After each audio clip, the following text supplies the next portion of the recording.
Hey, what's up, everybody? It's Aaron from Texas coming in. Want to give you a couple quick hitters, couple of things to think about, a couple of the hot topics in the NBA, right? Let's get right into it. Start with topic one Western Conference. If the Timberwolves keep the first overall pick, can they make the playoffs? They're going from the 14th seed, right? They need to move up 6 spots to the 8th if they were going to scrape into the playoffs. Short answer, no, they're not going to make the playoffs, even if they keep the pick. Lamelo Ball, Anthony Edwards, James Wiseman, Obi Toppin. We can go up and down through the list and look at the top 30 players in this draft. None of them make them a playoff team. One reason, they're not one player away, right? Karl Towns is a great player. D'Angelo Russell is a good player, right? An all-star player. But that's not enough in today's NBA, especially in the Western Conference. Not only are there a lot of great teams that made the playoffs last year in a weird bubble year, there are a lot of great teams that are going to make the playoffs this coming year that didn't last year. First and foremost, the 15th place Warriors last year. They only won 15 games. They're coming back with what should be a healthy Clay, a healthy Steph, right? Andrew Wiggins fits into that puzzle somewhere. They had the second overall pick, and they're not a player away. That player may help them, but I think they're going to make the playoffs, and I think they'll probably be somewhere in the 5 to 8 range. The Pelicans, a lot of people high on Zion Williamson. If he can come back and play without a minute restriction, without a game restriction, I think they'll be fine. I don't think they're in a Spur or a Clipper situation like Kawhi was, where he can take off back-to-backs and really kind of limit and rest, and for them to still make the playoffs. But I think they'll be there because I think he is going to play. I think those are the two kind of guarantees that are in there, right? The Suns are interesting. They went undefeated in the bubble, 8-0, just missed the playoffs. We'll have to watch them. It was a good battle with the Grizzlies.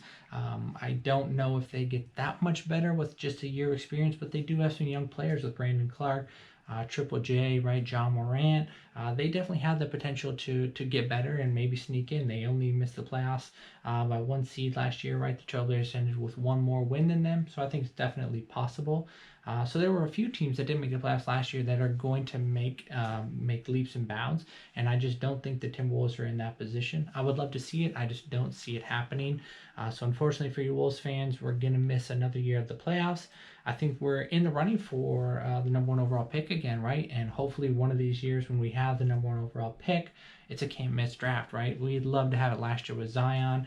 I think Carl was the best player, but he wasn't a for sure we need to take Karl Anthony Towns, right? Jahlil Okafor was right up there, and a lot of people thought he was a better player. I'd love to see him in a LeBron James, Zion Williamson draft where there's one player and it's a game-changing, a franchise-changing player. So I think next year we're looking forward to the lottery again for the Wolves. Some recent trade rumors come up about Jrue Holiday with the Pelicans. I just talked about them being a team that missed the playoffs that probably will make it this coming year. I think they're worse without Jrue Holiday. He's a really good player. He's a foundational piece. Defense. He plays defense right. He's a good scorer. He's not the number one option. I don't even know if he's a number two option, but I thought he fit well with Zion Williamson, with Brandon Ingram, right? I think that he makes them a better team. I think he's an underrated player.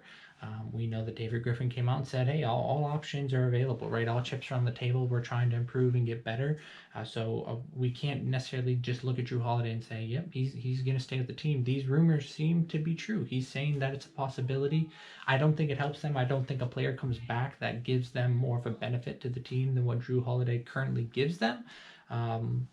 I don't know. We'll see. I mean, David Griffin did some good things in Cleveland prior, and I think there's a possibility that he does some good things here. But for me, if I'm the Pelicans, Jrue Holiday's not a player that I'm moving off of unless there's a superstar, right? You need to clear that $20 million in cap that he's currently holding. If that's the case, and you're trying to just get away from the contract to bring in a Giannis or another star player, I understand it. But if we're just kind of moving on to move on, it doesn't make sense to me.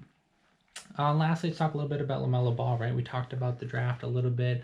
If the Wolves can make it, if they draft him, right, or some of the other top prospects, there's kind of growing opinions that LaMelo's going to free fall, and we'll see where he ends up going. I think a team takes a chance on him.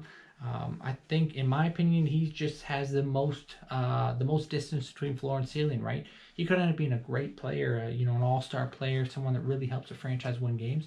and he could be a bust. He could be a guy that doesn't really see the floor. Maybe he deals with injuries, right? Can't get off his rookie deal. Definitely doesn't get the option picked up, and then he's gone. And maybe he goes and plays overseas or starts a shoe brand that's terrible, right? And has to close down shortly after opening.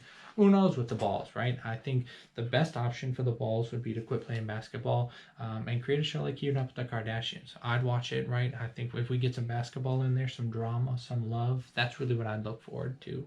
I think Lamelo has the chance to be a really good player. I saw Spencer Dinwiddie comparison that kind of piqued my interest. I think if he can lock in and really buy into a defensive mindset, then I think he has a chance to do great things. Let the offense come to you, but be serviceable by playing defense. We know we have a lot of Minnesota listeners. Josh Okogie, not a great offensive player, right? But he plays hard defensively, and that allows him to be serviceable, and you get minutes from that. And if LaMelo can buy into being a really good or even average defensive player that doesn't get blown by, that doesn't give up 20, 30 points a night, you get more leeway to let that offense come to you. So that's what I got, guys. Appreciate it. Talk to you later.